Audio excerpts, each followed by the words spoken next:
대답해 주실지 모르겠는데 똑같은 방법의 절굴술 후에 앞광대만 고정하시는 선생님들하고 앞뒤 다 하시는 선생님들 두 경우의 생각이 어떻게 다른지 궁금합니다. 한마디로 얘기해 드리면요. 그냥 스타일일 수도 있고 의사의 경험치와 본인의 지식 정도에 따라서 다른 생각들을 할 수 있어요. 뭐가 낫다 어떻다 하는 건 아니고요. 근데 개인적으로 생각하는 그냥 원칙을 말씀드릴게요. 뼈는요, 그냥 뼈 덩어리만 있는 게 아주 질기고 얇은 골막이라는 걸로 쌓여져 있어요. 여러분 갈비찜을 먹으면 되게 오랜 시간 끓이면 뼈랑 갈비랑 쏙 분리되죠. 근데 우리가 그 불판에 구워 먹는 갈비살을 먹으면요. 이 갈비 뼈대에 붙어 있는 살은 뜯어 먹어도 뼈대 주변으로 인대 같은 게 붙어 있잖아요. 그게 이제 골막하고 인대랑 같이 있는 거거든요. 근데 인대보다는 골막이 되게 더 얇아요. 근데 질긴 정도는 엇비슷하거든요. 근데 그 얇은 골막이 뼈에 이렇게 감싸고 있다고 생각해 보세요. 그러면 부러지기만 하면 골막은 찢어지기만 하지 완전히 분리가 되진 않아요.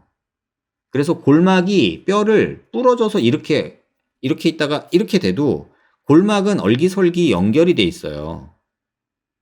이렇게 돼 있거든요. 그렇기 때문에 이 상태로만 잘 있으면 골막에서 뼈를 재생시킨단 말이에요. 뼈가 더 잘 붙어요. 골막을 다 벗겨내고 톱질을 하는 것보다는 뼈가 잘 붙어요. 자, 여기서 그러면 두 가지를 말씀드릴게요. 광대 수술을 할 때 체부 쪽 절골을 하잖아요. 이쪽은 골막을 박리를 안 하고는 절골을 할 수가 없어요. 그러니까 골막이 무조건 찢겨요. 근데 아치 쪽은 옛날에 제가 광대 수술할 때는 아치 쪽은 그 골막을 제거하지 않고 오스테오톰을 통통통통 해서 부러뜨려 가지고 밀어 넣는 방식을 택했어요. 여기 고정 안 했어요. 저 옛날엔. 여긴 고정 안 했거든요. 근데 요새는 여기를 고정을 해요. 요새 고정하는 이유는 딱 하나. 뒷광대 없애고 갈아주려고 해요. 만약에 그게 아니고 밀어 넣는 걸로 예전처럼 했으면 저는 골막을 살려놓고 고정 안 하고 밀어 넣는 게 훨씬 더 아치 쪽의 골 유합에 좋았던 걸로 기억해요. 경험으로 봐도 그렇고 이론적으로도 그렇고. 그런데 최근에는 여기를 절골하고 박리를 하고 절골을 하고 플레이트 고정을 해요. 이유는 뒷광대를 없애기 위해서. 그래서 그게 뭐 누가 맞다 누가 좋다 이렇게 말하는 거는 옳지 않아요. 근데 기억하셔야 될 거는 고정을 안 했다 그러면은 골막이 살아 있어야 돼요. 뒷광대는.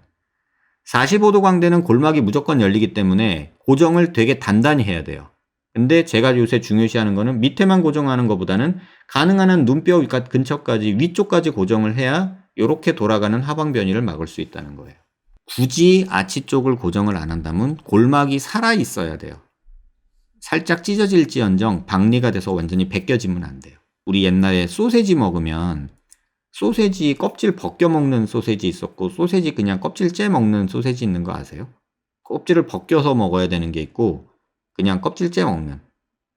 그러니까 예를 들면 천하장사 소세지 있잖아요. 그거는 껍질을 벗겨 먹어야지 그걸 껍질째 비닐로 씹어 먹진 않잖아요. 근데 그냥 껍질째 먹는 소세지도 있잖아요. 그 독일 소세지 보면 주로 그런 게 많은데 그 창자에다가 그 고기를 넣어서 만든 소세지 살라미라고 하는 거는 그 겉에 싸고 있는 주머니가 창자거든요. 그래서 그런 거는 그냥 같이 씹어 먹죠. 근데 우리가 그냥 이 비닐루 같은 거에다가 만들어 놓은 뭐 식용 비닐루도 옛날에 있었어요. 소세지는 그거는 벗겨서 먹죠. 그 차이라고 보시면 돼요. 그 껍데기가 살아 있으면 그렇게 하시면 되는 것 같아요. 답이 되셨길 바래요.